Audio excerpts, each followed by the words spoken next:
கர்த்தருக்கு சோத்திரம்.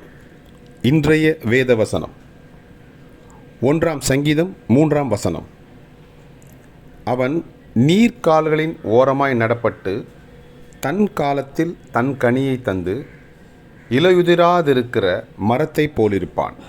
அவன் செய்வதெல்லாம் வாய்க்கும். ஆமென்.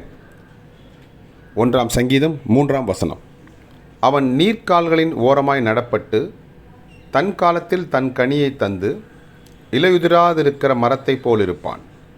அவன் செய்வதெல்லாம் வாய்க்கும். ஆமென்.